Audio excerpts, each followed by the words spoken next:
Good afternoon and welcome to episode 10. We've hit double digits with my show. Woohoo!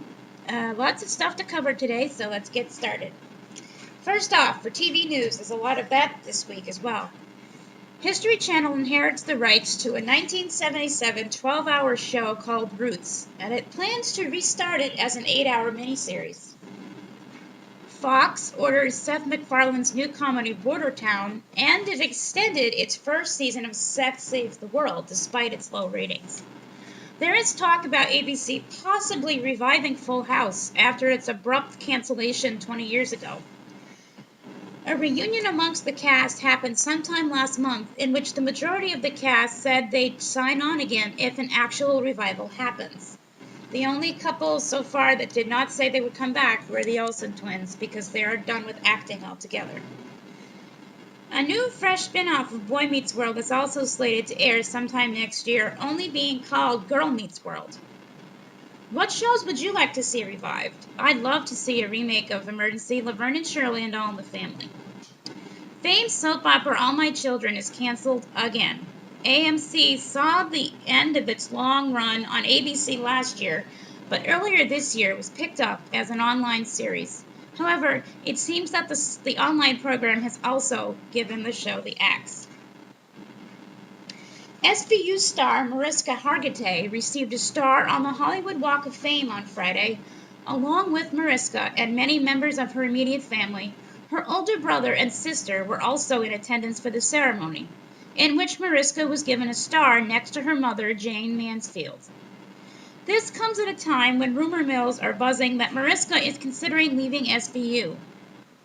Although she has not made anything official, she has been quoted as saying that SVU is like running a marathon, and she's nearing the finish line.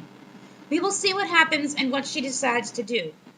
I'd personally love to see her on Dancing with the Stars next season, as I feel she can bring a real classical presence to the ballroom and raise awareness for her Joyful Heart Foundation, which she started due to her work on SVU. Popular ABC morning show is hit once again with cancer.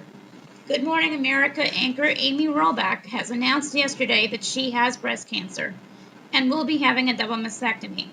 This announcement comes just a short year after the show dealt with its first bout of cancer, when Robin Roberts was diagnosed with a rare form. Roberts, now in recovery, encouraged Robach to have the public mammogram done in hopes that watchers would in turn also get tested. Long-standing Murder, She Wrote actress speaks out on NBC's plans to revive the show. Well-loved Angela Lansbury is quoted as saying it's a big mistake on NBC's part to name the show Murder, She Wrote. She says they should create a new title for the show, as many people will associate this new show with its original title and characters. Many die-hard fans of the original agree with Lansbury, and some even stated without Lansbury, the story will not be the same. Now let's get on to Dancing with the Stars. This week, the remaining 6 were competing for a spot in the semifinals of Season 17. As per usual for the last few weeks, there were 2 rounds of competition, an individual round and a trio round, where they invited one eliminated professional or member of the dance troupe to dance with them, with the goal of highlighting the stars' strengths. First up in the individual round was Amber and Derek with a quick step. Amber was dealing with a double knee injury this week, and it certainly showed in her dance. It was a good dance, but her knee struggles were very obvious. Their score was a 24 out of 30, which is one of their lowest scores of the season. Next up, Leah and Tony. Leah had the tango, and although she struggled with it during rehearsals, she owned it on the dance floor. She was a little tense in her framing, and her feet fumbled in a few spots, but it was a great dance. Their score was a 27 out of 30. Corbin and Karina came next with a waltz. Corbin had great form, and his waltz was 100% better than their Viennese waltz they had earlier in the season. My sister actually hates Corbin, because even after all the complaining he does in rehearsals, he always comes out and does an amazing dance. Their score this week was a 28 out of 30. Jack and Cheryl owned the first half of the show with their amazing, nearly perfect Viennese waltz. And I mean nearly perfect. They had great chemistry on the floor and produced a beautiful dance. Jack truly is improving every week and defying the odds of his MS interfering with dancing. Their score, 29 out of 30. Next up, the controversial dancer Bill Engvall and his partner Emma. Bill defies the odds each week and is safe, even though he almost always has the lowest score. He seems to have the strongest fan base. Today, they had a dance we rarely see in competitions, the Charleston, which originated in the 1920s. Emma discovered early on that Bill is most passionate about a dance and tends to perform it better when he's in character. So Emma took their song, Yakety Yak, and made it into a husband and wife scenario. It was actually kind of cute.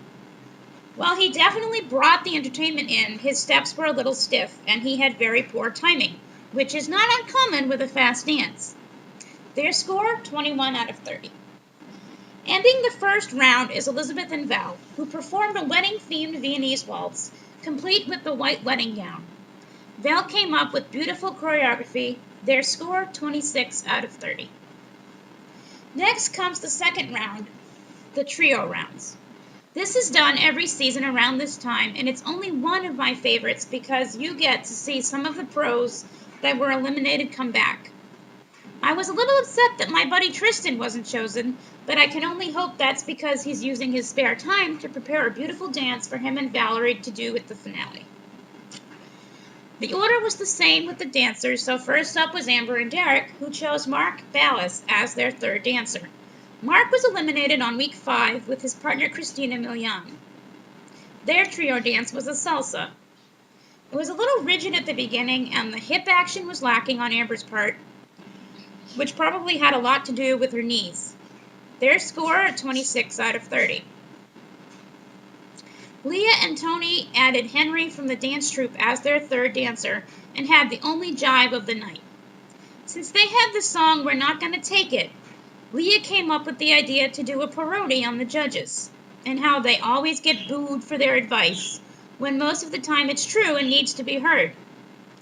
Leah was Carrie Ann, Tony was Bruno, and Henry was Len. It was hilarious and the judges loved it. The kicks and flips were a little off in some places, but it was an awesome idea. Score, 27 out of 30. Corbin and Karina added Whitney from the dance troupe to their team to dance a jazz routine. The dance had an interesting concept, and they kept to some form of a jazz routine.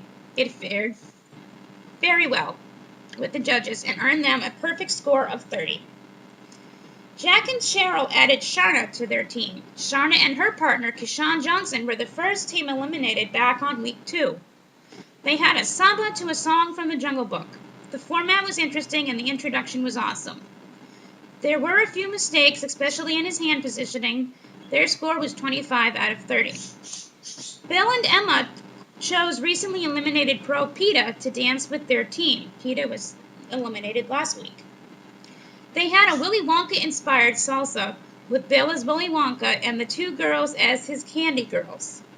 It was an interesting and entertaining dance that fit right in with Bill's odd sense of humor.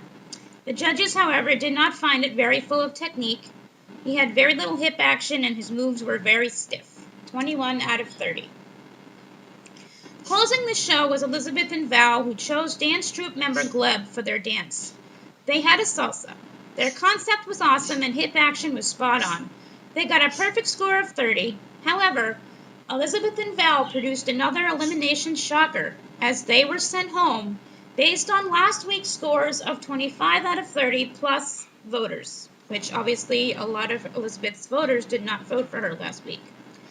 The bottom two this week was Elizabeth and Bill, who once again stunned America by being saved from elimination. Next week is the semifinals. However, next week is also Monday Night Football, and the Patriots are playing. Last time I checked, ES contract with ABC. If that is the case, Dancing with the Stars will not air until 1:37 a.m., which, because I'm dedicated to my fans, I will stay up and watch. Next week is the dreaded double elimination, which will narrow us down to the top 3, which will compete in the finale on the 25th. Next, we have my movie review, which I watched this week, Dead Man's Folly. Dead Man's Folly stars All in the Family wife Jean Stapleton and is one of Agatha Christie's book-turned-movies. The movie was made in 1985. I requested this movie from my library, and it is not on Hulu. In this specific story, Stapleton plays murder novel writer Ardeen Olivier, who arrives for a town's annual murder hunt, a game similar to a scavenger hunt with a makeshift dead body, in which participants must spend the day figuring out who killed the makeshift victim. Apparently this is a common game in England. What they don't know is that the makeshift dead body is actually dead. Now the game becomes a race against time to solve a real murder, just as Stapleton's character predicted in a conversation with a friend, saying she felt as if there would be a second real murder at the same time. As expected, Jean gives a stunning performance. It was fun to see her in a different portrayal than her usually dingbat self on All in the Family. Jean was truly a talented actress. I would rate this movie a 4 out of 5, especially if you are an Agatha Christie fan, or just a fan of murder mysteries. Next, we have a book review this week, which is a book that I actually finished from the library, and whenever I finish a book, I'm going to add it into the show. So, this week's book was Faces of the Gone by Brad Parks. I picked up this book back in September or early October and finally was able to finish it. Those of you that know me well enough know that I read almost anything, but especially love mysteries. This book combined both my love of mystery and my future career in journalism, as the main character works for a big-name newspaper in his town and is trying to figure out what happened to 4 murder victims, all murdered at once. The majority of the town believes it was drug-related, and therefore are not making it a priority case. But Carter Ross wants justice for the victims and their families, regardless of if the victims were drug sellers or not. They still did not deserve death. However, Carter nearly puts himself in grave danger when a random spree of bombs hits his home, blasting it to the ground and killing his only roomie, a cat named Deadline. Haha. In the end, Carter is able to figure out who committed this terrible crime, as well as who is responsible for the bombing spree that ended his feline pal's life, or so he thought, and knocked his home to the ground. And it turns out he was a lot closer than Carter thought. If you like mystery, this is a very good book, considering it was the first novel from Brad Parks. I can only imagine that the rest of his novels are just as captivating.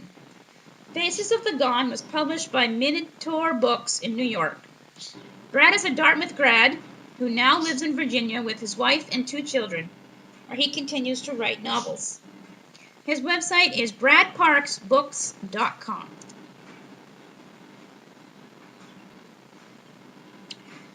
Next we have our Reflection Corner. Today's readings are, the first reading is from Wisdom 2, verses 23 to 24, and chapter 3, verse 9.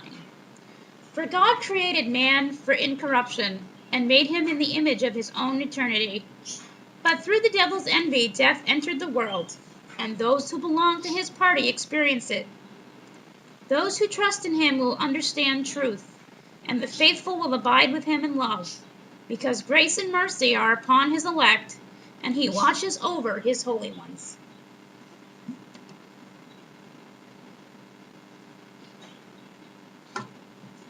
Our psalm for the day is Psalm 34, verses 2 to 3 and 16 to 19. My soul makes its boast in the Lord. Let the afflicted hear and be glad. O magnify the Lord with me, and let us exalt his name together. The face of the Lord is against evildoers, to cut off the remembrance of them from the earth. When the righteous cry for help, the Lord hears, and delivers them out of all of their troubles. The Lord is near to the brokenhearted, and saves the crushed in spirit. Many are the afflictions of the righteous, but the Lord delivers him out of them all. And our gospel for the day is from Luke chapter 17, verses 7 to 10. Will any one of you who has a servant plowing or keeping sheep say to him, when he has come in from the field, come at once and sit down at table? Will he not rather say to him, Prepare supper for me, and gird yourself and serve me, till I eat and drink, and afterward you shall eat and drink? Does he thank the servant because he did what was commanded? So you also, when you have done all that is commanded you, say, We are unworthy servants. We have only done what was our duty. We have a lot of saints today for this episode, and none of them are well known. The first one we'll cover is Saint Didacus. Saint Didacus is the patron of Franciscan lay brothers and was born in Spain. Didacus, which means Diego in Spanish, was born about 1400. He lived in poverty with his parents in the small Spanish village of San Nicolas del Perdo. When Didacus was a boy, he went off with a local priest to live as a hermit. He and the priest spent their time in prayer and making small wooden tools. After a brief return home, Didacus joined the Franciscans as a lay brother. These monks traditionally did the manual labor at the Franciscan houses, tending to secular affairs while the brothers studied and did God's work. Later, Didacus was sent to a monastery on the Canary Islands off the coast of Spain. He converted many people there, and in 1445 he was appointed head of the Franciscan community at Fuerteventura, a rare honor for a lay brother. In 1449, Didacus was recalled to Spain. The next year, he and many other Franciscans went to Rome for the canonization of one of their brothers, Bernardino of Siena. While there, a friend of Didacus's became sick, and he took it upon himself to look after his fellow Franciscan. The superiors became aware of his compassionate attitude and sent Didacus to take care of other sick Franciscans at a nearby convent.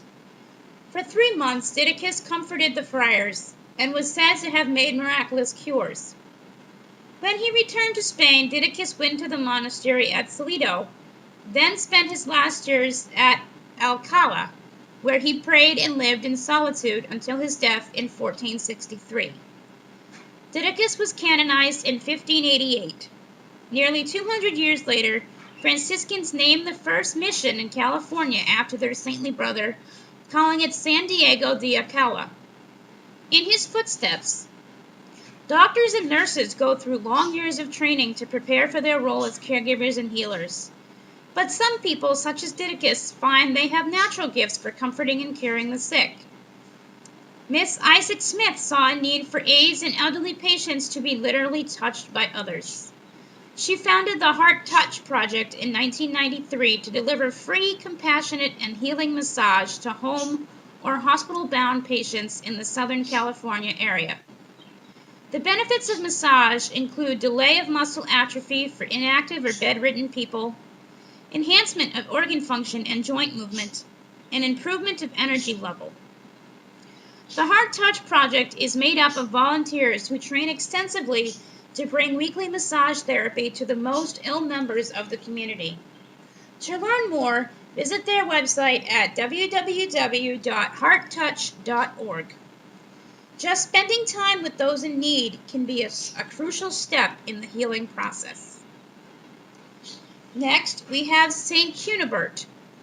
Saint Cunibert was the Bishop of Cologne and was born in Mosel Valley. According to various medieval accounts, Cunibert was born to a wealthy family from the Mosel family of Germany. He was raised and educated in the Frankish court of Clotaire II at Metz and was eventually ordained a priest. Cunibert's first office was as archdeacon of a church at Trier and director of its school. Then, in 625, Cunibert was consecrated Bishop of Cologne. As bishop, Cunibert wielded considerable influence, working hand in hand with emperors and other bishops. He was highly regarded by Clotaire's son, Dagobert I, who urged him to travel to Utrecht as missionary to the first Frisians. He also founded several churches and a monastery in Belgium, and attended both the Synod of Clichy and the Council of Reims. Cunibert was a counselor to Dagobert, who admired him so greatly that he appointed him guardian to his 4-year-old son, Sigebert III. when the latter was named ruler of the Eastern Kingdom in Gaul. Sigebert grew to be a devout young man and ruler who founded numerous monasteries, churches, and hospitals before his death at an early age. Indeed, Sigebert himself was eventually canonized a saint. Later in his life, Cunibert left the Frankish court and dedicated his time entirely to the welfare of his own diocese. After 40 years as bishop, he died and was buried in the church of St. Clement, which he had founded and which was renamed in his honor. The details of his life may be uncertain, but Cunibert was clearly an exceptional bishop and a holy man. In his footsteps, guidance from a caring adult can have a significant impact on a child's life. Cunibert was clearly able to steer his young charge in a positive direction. Similarly, I hate that word, Luke Taunton always wanted to help homeless children in the 1960s, but his salary as a welder was barely able to support his own family of 13. Still, Luke was an inspiration to his son David. In 1974, David and his wife Abigail founded the Taunton Family Children's Home, a nonprofit organization in the Florida Panhandle. It has since nurtured over 100 children. Today, there are 3 homes, each built with the help of volunteers and run by volunteers. The major goals for all children are spiritual well-being, physical fitness, educational excellence, and discovering one's God-given potential. The Taunton homes are more like family homes than institutions run with the help of voluntary Christian parents. To learn more, call 850-639-5031 or go to tauntonhome.org. Next, we have a saint who is not yet canonized a saint, but is a blessed. Blessed Kamen Diditev. Blessed Kamen was a martyr born in Bulgaria. Peter Viditev was born on May 23, 1893, in Strem, near Burgas in eastern Rumelia, that until 1885 belonged to Turkey and later was annexed to the recreated Bulgarian state. His Eastern Orthodox family was very pious. However, they were too poor to provide him with an education. Peter could study thanks to Augustinians of the Assumption who worked in Bulgaria. First, he learned at schools near Adrianople in Turkey and in Phanarki on the Asian coast of the Marmara Sea. In 1910, he joined the Assumptionist novitiate in Belgium when he took the name Kamen. He was sent to study at the Catholic University in Louvain. He interrupted his studies to teach in the order's schools in Bulgaria and Turkey. He was ordained in the Eastern Rite, Slavonic Byzantine to be precise, on December 22, 1921 in Istanbul. Next, he studied at the Papal Institute of Eastern Studies in Rome and at the University in Strasbourg. A year later, he returned to Plovdiv to teach and to head St. Augustine College. This was an egalitarian school. It was run by monks, but the students included Catholics, Eastern Orthodox, Armenians, Muslims, and Jews. The college survived the war but was dissolved in 1948 by communist authorities. Father Kamen became rector of the seminary. When monks of foreign origin were expelled from Bulgaria, he took up the responsibility for his order's structures in the country. Among increasing persecution, Father Kamen and Father Pavel were arrested on July 4, 1952. On October 3rd, after a rigged trial, he was sentenced to death together with Passionist Bishop Blessed Eugene Basilov and another Assumptionist, Josephat Shislov, which, ironically, are our next 2 saints. They were executed on the night of November 11, 1952. The Assumptionist martyrs were beatified on May 16, 2002 in Plovdiv. In his footsteps, the life of Kamen Viditev was a path of constant educational work for the order. St. Augustine College in Plovdiv that he headed and that provided education to Catholics, Eastern Orthodox, Armenians, and Jews, withstood the war. It was only destroyed by the communist authorities since brotherhood and respect for another man and other religions were a threat for those whose power was based on contempt and violence.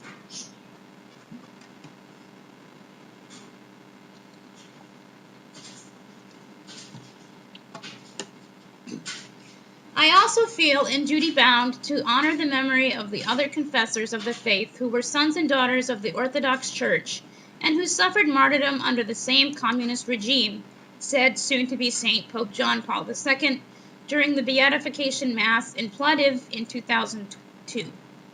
This tribute of fidelity to Christ brought together the two ecclesiastical communities in Bulgaria, even to the Supreme Witness.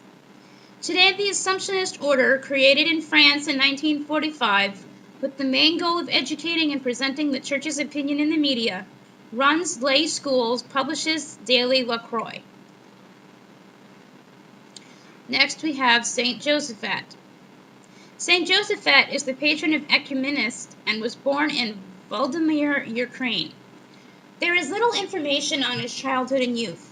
He was born around 1580 in Volodymyr in the Ukraine.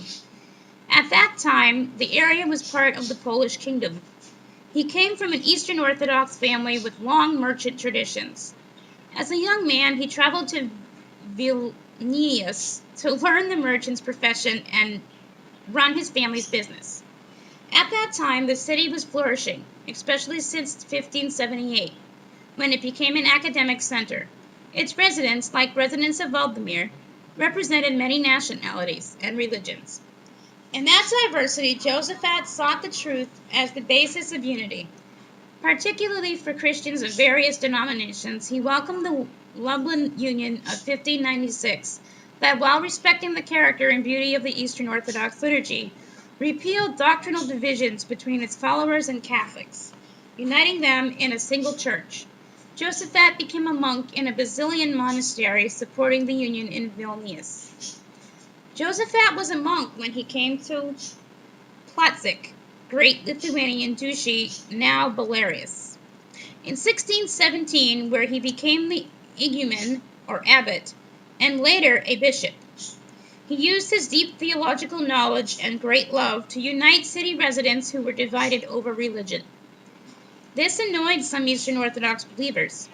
In the atmosphere of growing hostility, Josaphat was brutally murdered on November 12, 1623, by Eastern Orthodox Cossacks. He was beatified in 1642, and Blessed Pius IX canonized him in 1867. I suck at Roman numerals. In his footsteps, Josaphat was a man of dialogue. He believed in the power of words. Even shortly before his death, he tried to talk to his angry assailants. However, they had only brute strength against his words. All they could do was kill him, but it does not mean that he lost in that confrontation. Did the murderers manage to silence him forever? No, because today we are pondering on the meaning of his life.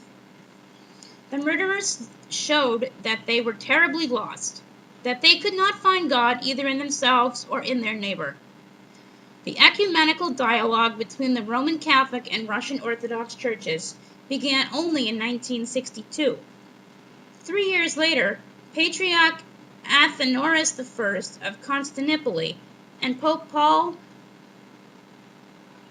VI lifted excommunication announced after the Schism of 1054. Pope John Paul II was a supporter of ecumenism. Thanks to his efforts, a meeting of 47 delegations representing different Christian denominations and 13 other religions took place in Rome and Assisi in 1986. Never underestimate the power of words. Next we have another blessed, soon to be saint, although when I'm not sure, Blessed Vincent Eugene Basilkov, which was mentioned earlier. Blessed Vincent was a bishop who was born in Belin, Bulgaria. Vincent Basilkov was born on November 16, 1910, in Belin on the Danube, in a Catholic area in northern Bulgaria. He went to a school ran by the Passionists. He was an unruly student, and only the local bishop's personal support saved him from being expelled from school. Bishop Tillien, a Dutchman, noticed the boy's great talent and sent him to study in Belgium and the Netherlands. From 1919 to 1920, Vincent was a novice in the Passionist order in Belgium and took the name Eugene. He was ordained in 1926 and later studied in the Pontifical Oriental Institute. He returned to his homeland with a Ph.D. A promising intellectual, he soon established contacts with the leading figures in the church, culture, and politics. After World War II, Christians of various denominations were persecuted in Bulgaria. When in 1947 Bishop Tallien died, Father Eugene became his successor. He realized the hardships and dangers connected with his new function. He strove to maintain close contacts with the faithful in his diocese and with brothers in the Netherlands and Rome. The communist authorities introduced regulations aimed at subordinating the church to the state. Bishop Basilkov opposed them despite serious threats. His personal freedom was restricted, but he did receive a permit to go to Rome in 1948. There, he was advised not to return due to the dangerous situation in Bulgaria. He did not try to save himself because he believed his place was with his church. So he returned to Bulgaria and worked until his arrest on July 16, 1952. Bishop Basilkov was sentenced to death in a dummy trial and executed on November 12, 1952. He was beatified on March 15, 1998. In his footsteps. The psalm says, "Even though I walk through the valley of the shadow of death, I will fear no evil, for you are with me. Your rod and your staff, they comfort me." Psalm 23, verse 4. Eugene was encouraged to stay in Rome by his friends, who were concerned for his safety. He would certainly have been useful there and not a burden to anyone. But he could not bring to Rome all the Bulgarian Christians, persevering in faith despite persecution from communist authorities. And he knew God called him to stay with them, to serve them, take care in difficult moments, protect with the bishop's crozier from danger, and to be an example of dignified human behavior. Cardinal Joseph Minzeveni acted similarly in Hungary. He defended the faithful against persecution by communist authorities. After the brutal crush of the Hungarian uprising by the Soviet Army in 1956, he escaped death by finding shelter in the U.S. Embassy. For 15 years, he remained a guest there, not wanting to leave his homestead and the faithful. Stand up for what you believe in, even if it means persecution or loss of friendships and relationships.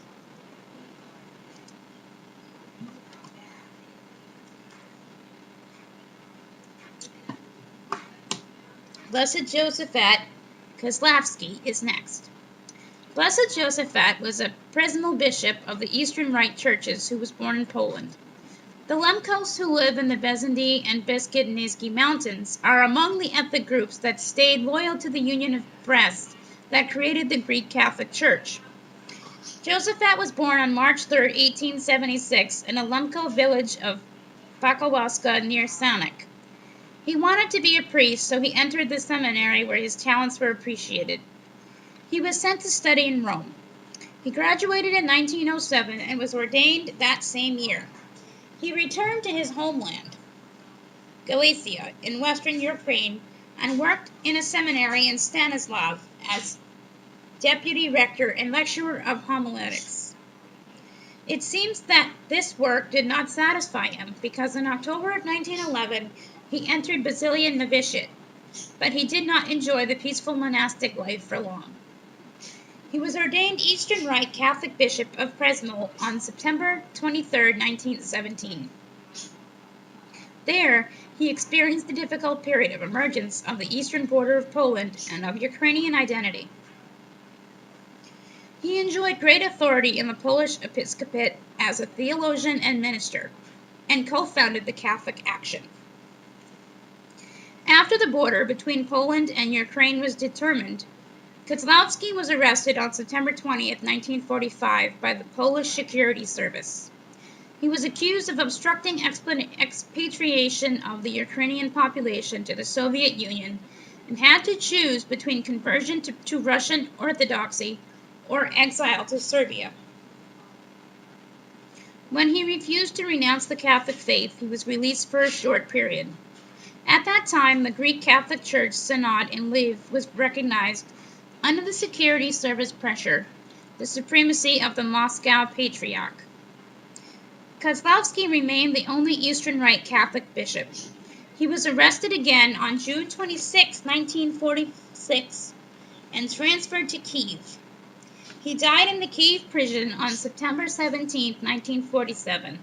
He was beatified by Blessed Pope John Paul II on June 27, 2001, during his visit to the Ukraine. In his footsteps, the cult of the Most Sacred Heart of Jesus is shared by the Roman and Greek Catholic churches. Josephat Kozlowski was its great supporter and promoter. Many saints and blesseds witnessed the extraordinary love of the Sacred Heart of Jesus. The official cult among the faithful was started in the 17th century in France by Saint Margaret Mary Alacoque, a visitation sister from the Père Limonial nunnery. The Sacred Heart of Jesus is widely venerated during an annual ceremony held on the Friday after the Corpus Christi octave. Pope Pius IX extended the Heart of Jesus liturgical holiday over the entire Universal Church.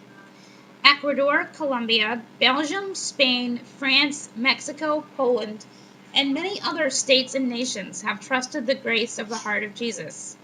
There are also numerous orders taking their name after it, such as Sisters Servants of the Most Sacred Heart of Jesus, Sacré-Cœur Sisters, or the Ursuline Sisters of the Agonizing Heart of Jesus.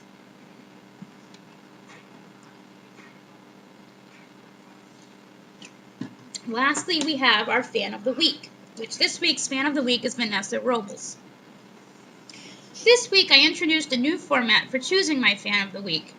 In an attempt to get more viewers, I've decided that on Mondays, I will post a trivia question, and the first person to answer it correctly will be the Fan of the Week. Please, if you don't know the answer, don't feel like you have to look it up to be the first one. If you don't know, you just know the Fan of the Week that week. It's not a big deal. Now, this week's Fan of the Week is Vanessa Robles, like I already said. Now that Vanessa is Fan of the Week, she must share my video by posting it on her timeline. She cannot be Fan of the Week again until the following week, in order to make it fair. So get your trivia game on and join in on the fun, and you may be the next Fan of the Week. Thanks for joining me, and I'll see you when I see you.